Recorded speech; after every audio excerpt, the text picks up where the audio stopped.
পৃথিবী গোল।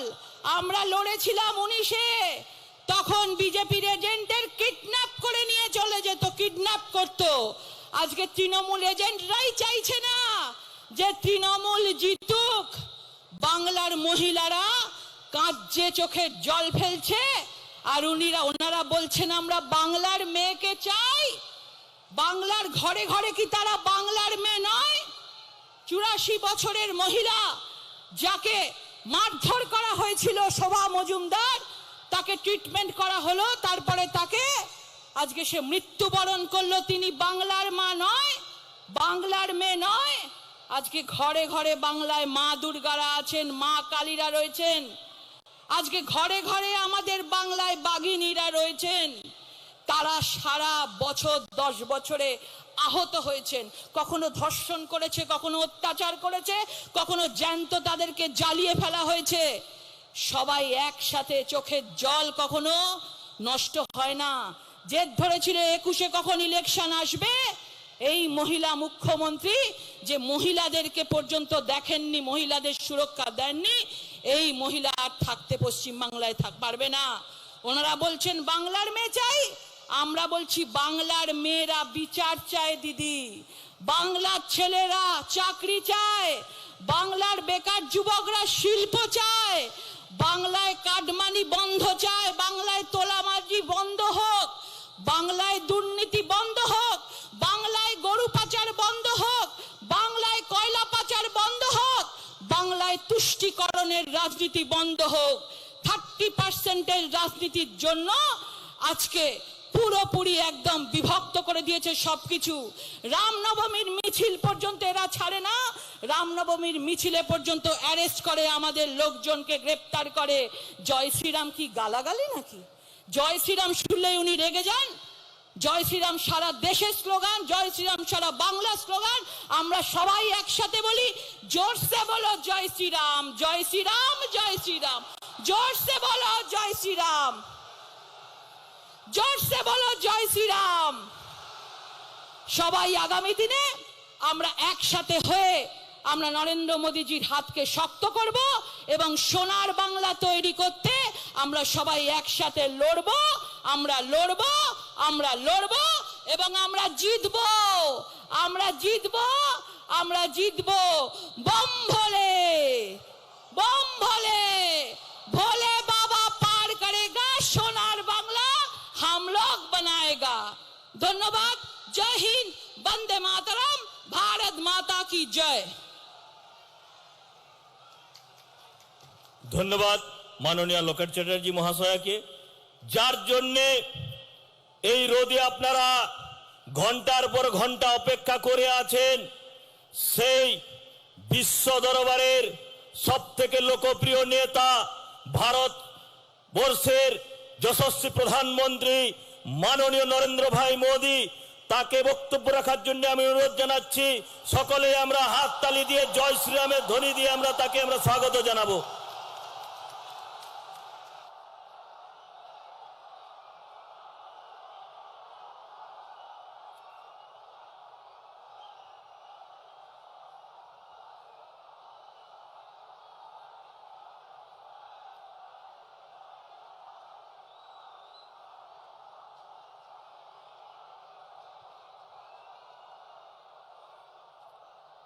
बोल बम ताड़क बम,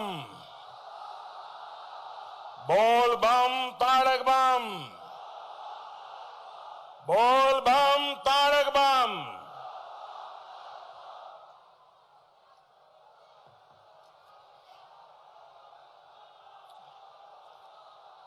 यही देवत्व भूमिते एसे आमी बाबा तारकनाथ और महाप्रभु जगन्नाथ देव के शतो शतो प्रणाम जानाई।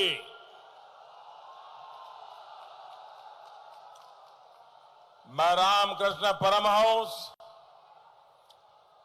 क्रांतिवीर कन्हैयालाल दत्त,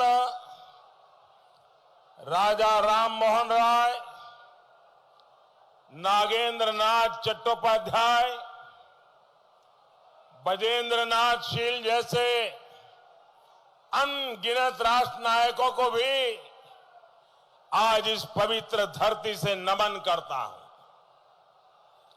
ऐसे ही ऋषियों और मनुष्यों के आशीर्वाद के कारण पश्चिम बंगाल हमेशा संस्कृति और संसाधनों के मामले में समृद्ध रहा है।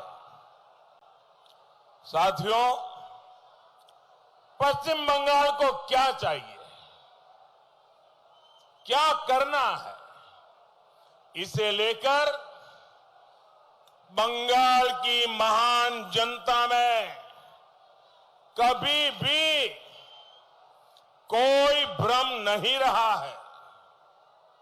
इसी वजह से बंगाल के लोगों ने चुनाव में हमेशा स्पष्ट बहुमत को प्राथमिकता दी है। हमेशा यहां का बौद्धिक वर्ग, यहां की अध्ययनशील प्रतिभाएं हमेशा स्पष्ट सोच लेकर के चली है। बंगाल के लोग हमेशा अपनी परीक्षा में पास हुए हैं। फेल वो लोग हुए हैं जिन्होंने बंगाल के लोगों की अपेक्षाओं को, उनकी आकांक्षाओं को पूरा नहीं किया। फेल वो लोग हुए हैं जिन्होंने बंगाल का विकास नहीं किया, बंगाल को बरसों पीछे धकेल दिया। इसलिए आज बंगाल के लोगों ने एक बार फिर, बंगाल के लोगों ने, यहां के जन जन ने, यहां की माताओं बहनों ने, यहां के नौजवानों ने फिर एक बार परिवर्तन की कमाल संभाल ली है। आशोल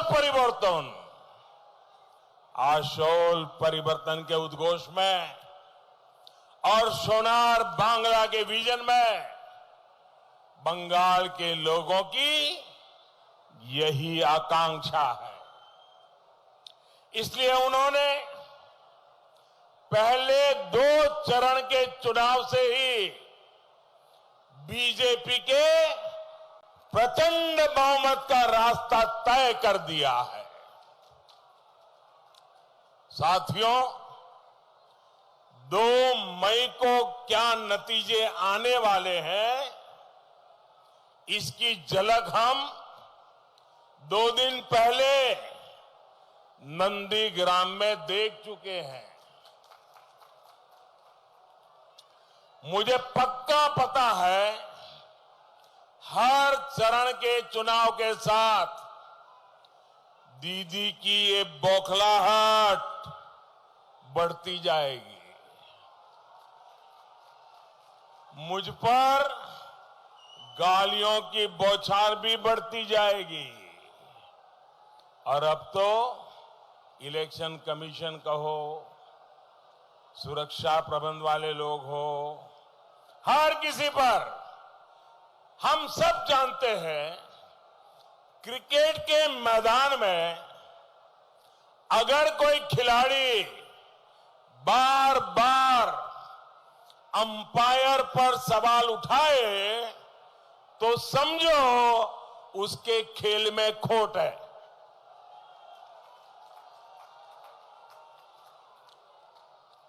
चुनाव के मैदान में कभी ईवीएम को गाली दे, कभी चुनाव आयोग को गाली दे, तो समझो उसका खेला शेष है, उसका खेला शेष है। दीदी, ओ दीदी,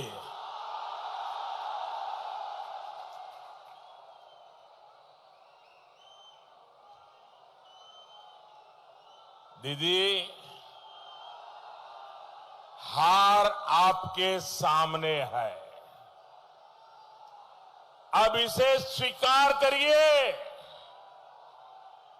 हुगली के लोगों की ये आवाज सुनिए।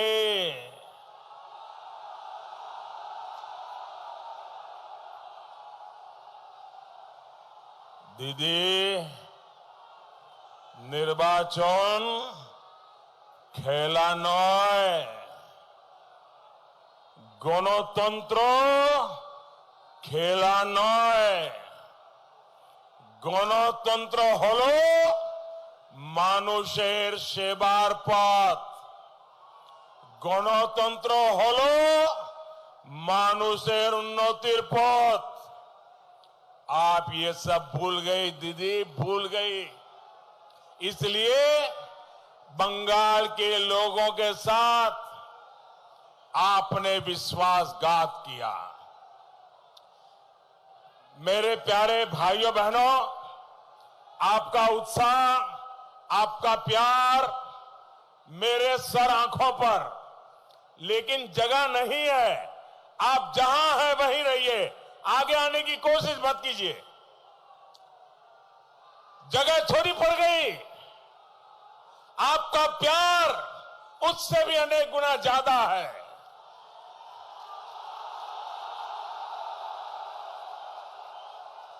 आप जहां हैं वहीं से सुनिए, और मुझे विश्वास है मेरी आवाज तो जरूर पहुंचती होगी। आप मुझे देख नहीं पाते होंगे, बहुत बड़ी तादाद में आप लोग आए हैं। भाइयों बहनों,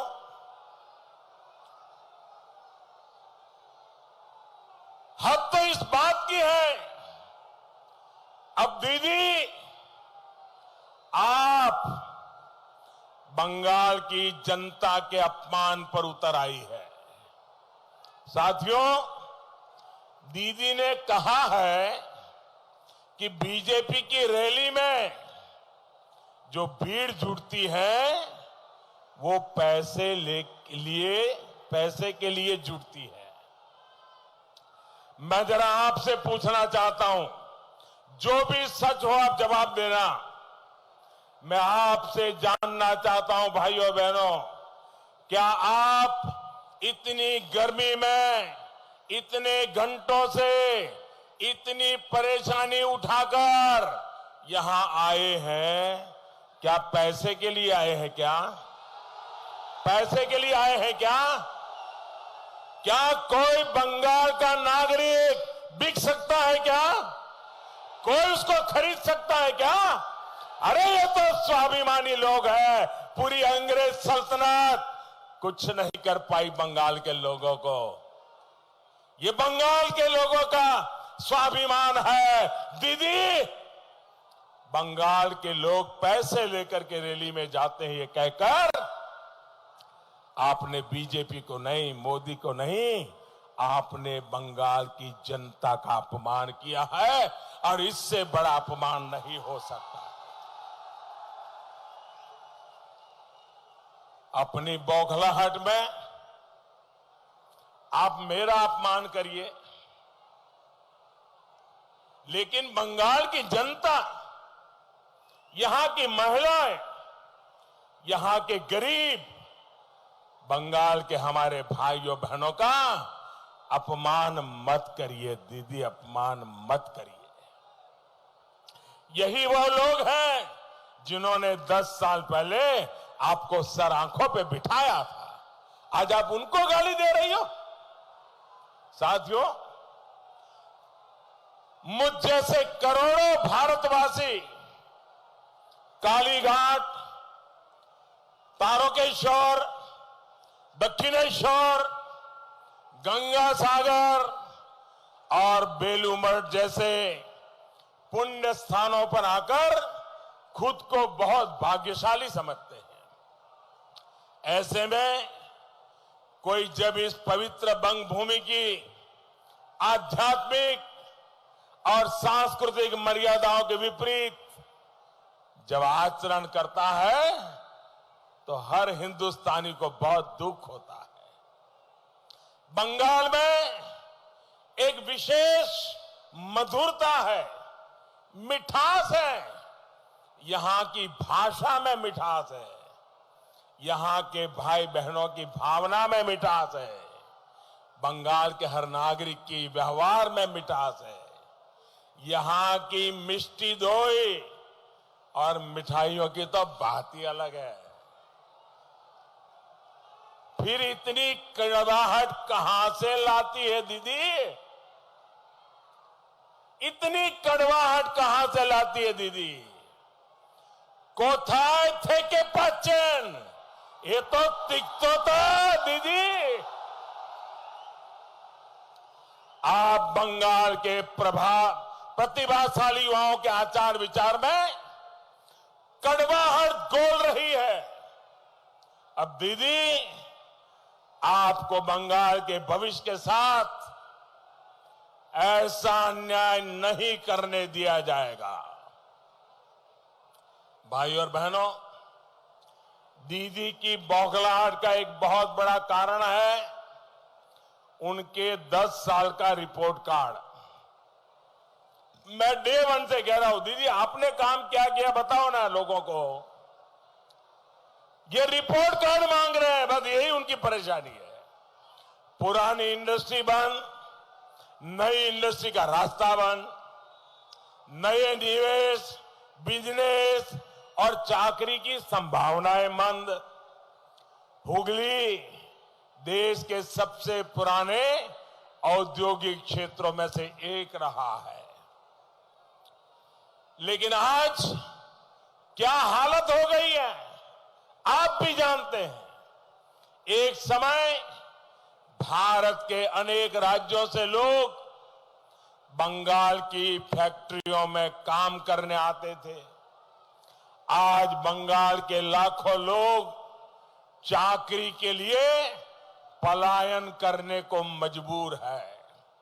साथियों, तृणमूल सरकार तो अपने आप में पश्चिम बंगाल के लिए आपदा सिद्ध हुई है।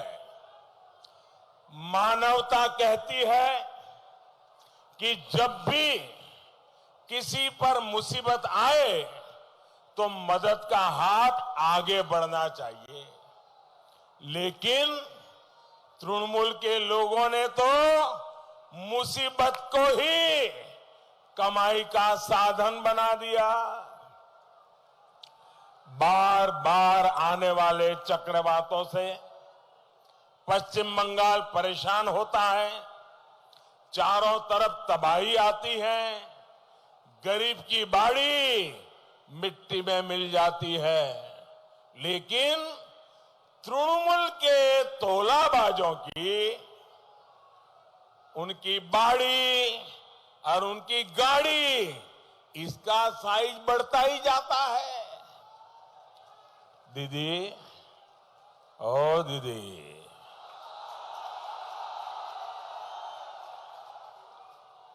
দিদি, এখন বাংলার মানুষ বিশ্বাসঘাতকও তার জবাব দেবে। इन लोगों ने पंचायतों को लूटा, पंचायत चुनावों को लूटा। हालत यह है कि शासन प्रशासन की कमान भी टीएमसी के दफ्तरों को दे दी गई है। साथियों, विकास के लिए, किसी भी क्षेत्र के उन्नयन के लिए विजन और पॉलिसी जितनी जरूरी होती है, उतनी ही आवश्यक राजनीतिक इच्छा शक्ति भी होती है। बीते 10 साल में पश्चिम बंगाल ने इसका बहुत बड़ा अभाव देखा है। ऐसी सरकार आपने कहां देखी जो इस बात पर गर्व करती हो कि उन्होंने शिल्प को रोका है, उद्योग को रोका है। सिंगूर के साथ इन्होंने कितना बड़ा धोखा किया, ये बात मुझसे ज्यादा आप जानते हैं। सिंगूर का राजनीतिक उपयोग करने के बाद इन लोगों ने यहां के लोगों को अधर में ही छोड़ दिया। आज सिंगूर में न उद्योग है, न उतनी चाकरी है, और जो कृषक है वो बिचौलियों से परेशान है। साथियों, हुगली का आलू बड़ी मात्रा में सिर्फ और सिर्फ इसलिए बर्बाद होता है क्योंकि दीदी की सरकार ने यहां पर्याप्त कोल्ड स्टोरेज नहीं बनाए।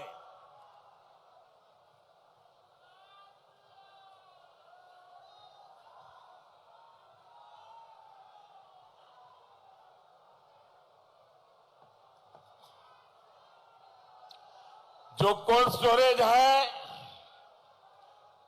वो भी सिंडिकेट चला रहा है।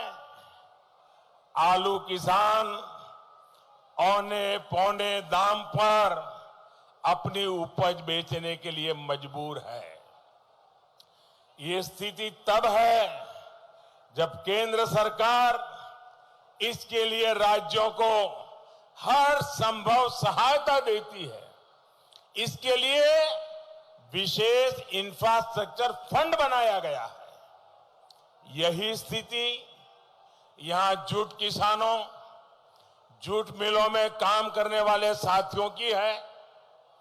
केंद्र सरकार ने 6 सालों में जूट का एमएसपी 85% 85% से ज्यादा बढ़ाया है। गेहूं की पैकेजिंग जूट में हो, देश में प्लास्टिक की जगह जूट बैग का उपयोग हो, इसके लिए हमने कदम उठाए, जूट की डिमांड को बढ़ाया। लेकिन यहां की सरकार जूट मिलों को प्रोत्साहित ही नहीं कर रही। इसलिए आज आलू किसान, जूट किसान, श्रमिक, हर कोई डबल इंजन की भाजपा सरकार के लिए वोट कर रहा है। दीदी, इसलिए वोट कर रहा है। बीजेपी सरकार बनने के बाद यहां कोल्ड स्टोरेज के साथ ही फूड प्रोसेसिंग में निवेश को और बढ़ाया जाएगा। साथियों, बंगाल के गरीब किसानों के साथ तो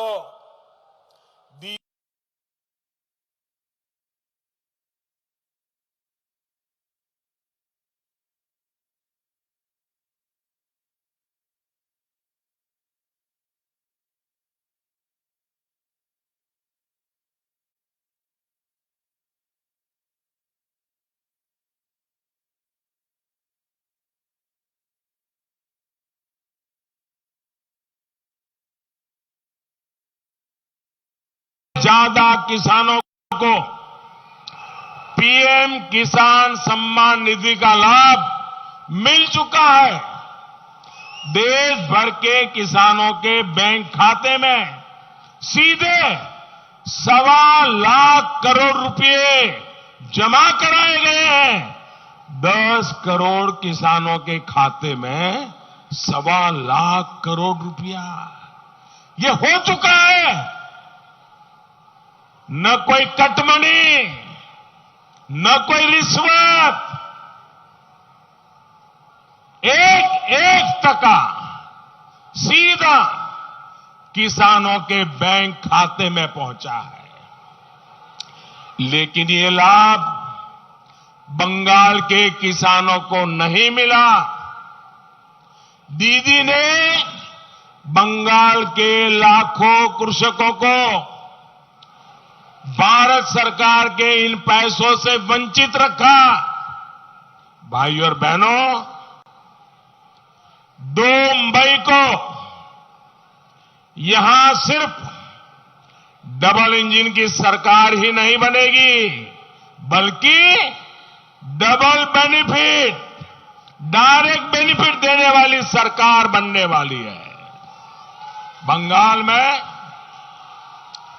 बीजेपी सरकार आने के बाद सबसे पहला काम किसानों के हित में फैसला लेना होगा। पहली कैबिनेट में ही बंगाल में पीएम किसान सम्मान निधि को लागू करने का निर्णय लिया जाएगा और जब भाजपा के मुख्यमंत्री के बंगाल में भाजपा की सरकार का शपथ समारोह होगा, उस दिन मैं जरूर आऊंगा।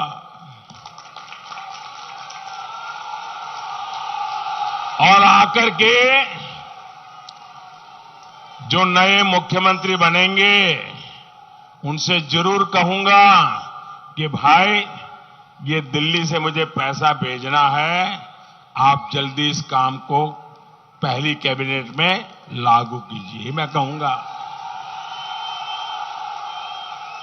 और सुनिए भाइयों, बंगाल के हर एक किसान को जो दीदी ने नहीं देने दिया है वो भी जो बकाया पिछला पैसा है उसको जोड़ करके हर किसान के खाते में, उसके बैंक खाते में 18,000 टका मिलेगा।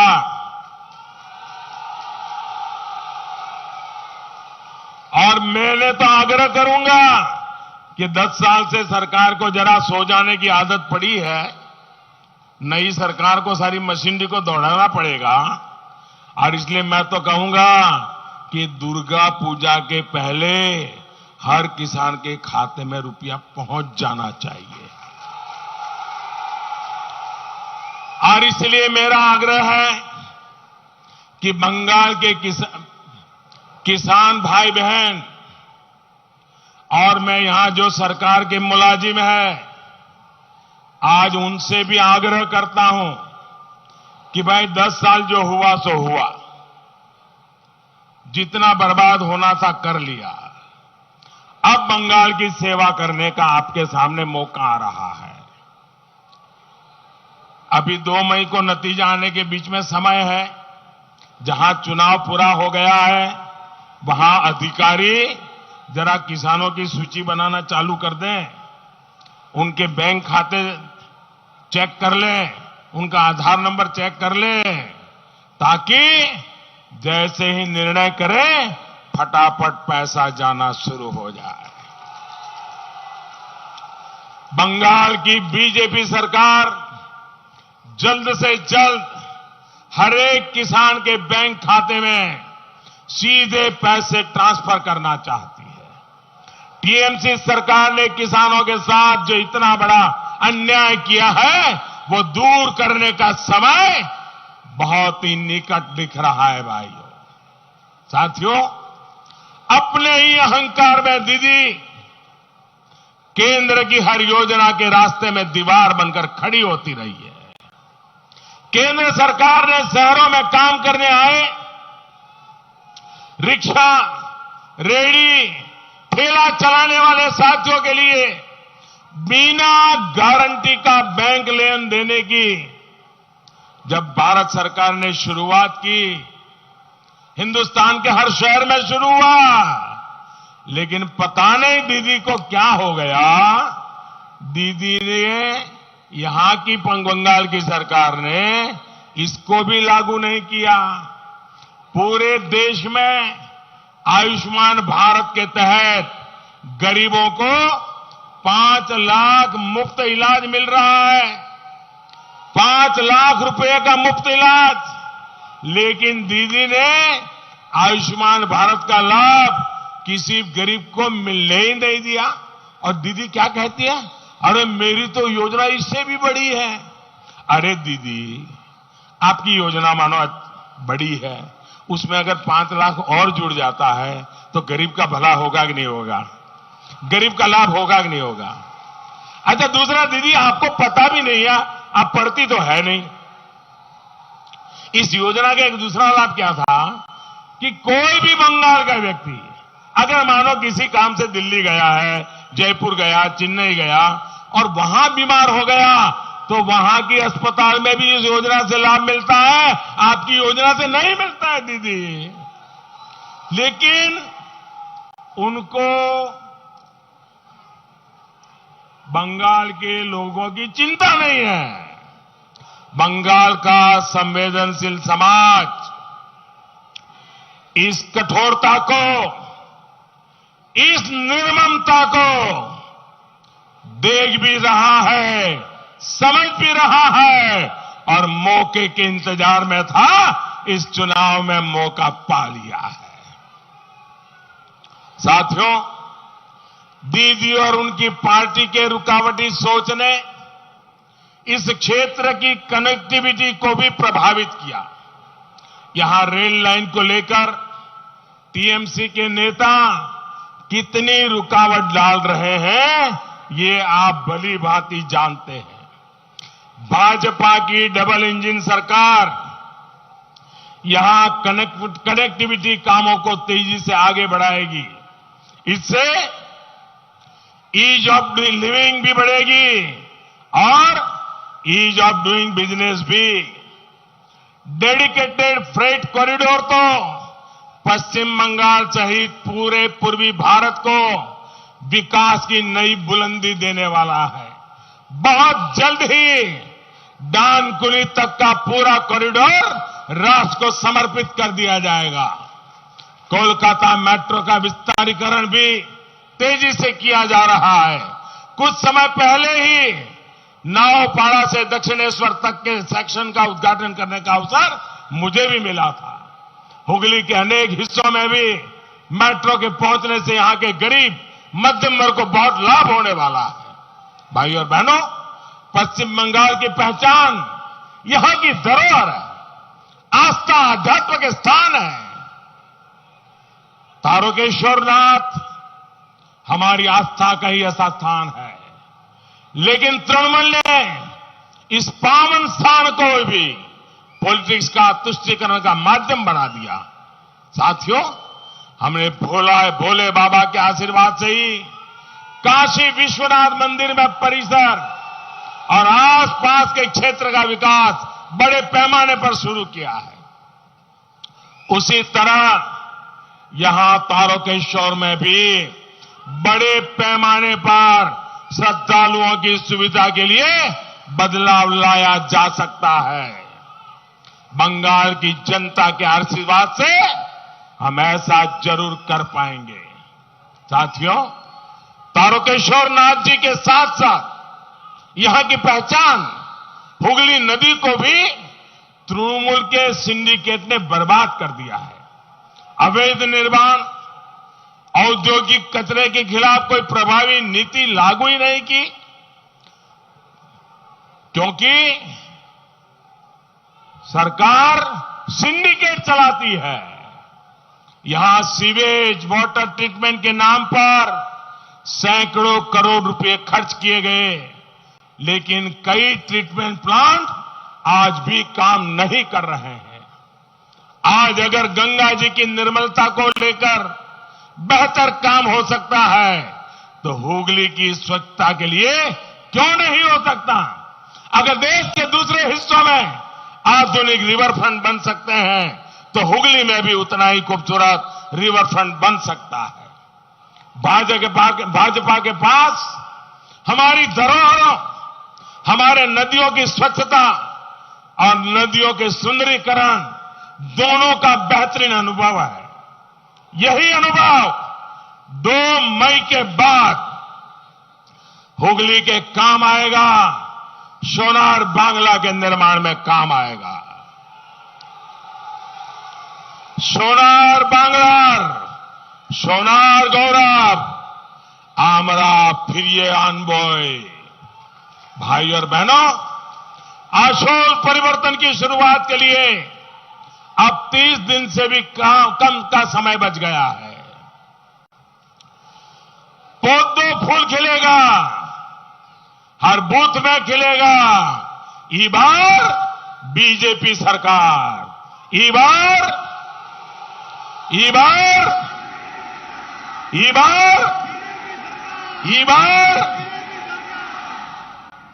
ई बार जोर से छाप कमल छाप।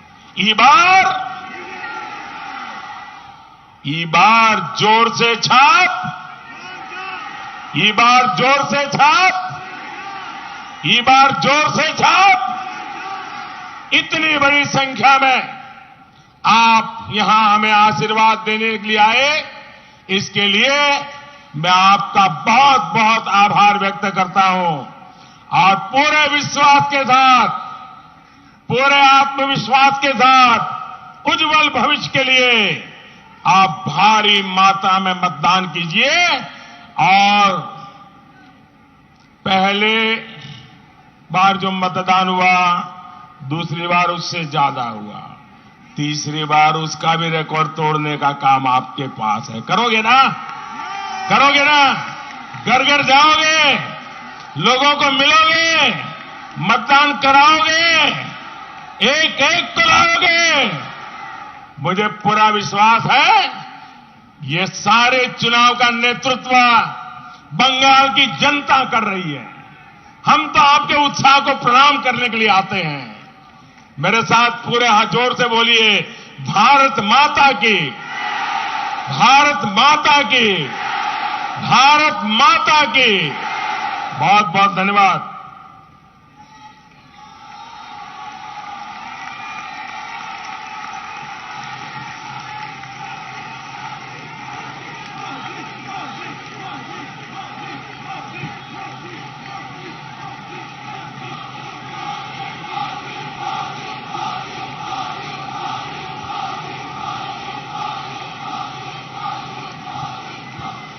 ধন্যবাদ। ভারতবর্ষের যশস্বী প্রধানমন্ত্রী, বিশ্বের সবথেকে লোকপ্রিয় নেতা নরেন্দ্র ভাই মোদীকে, যিনি আমাদের এই হুগলির পুণ্যভূমিতে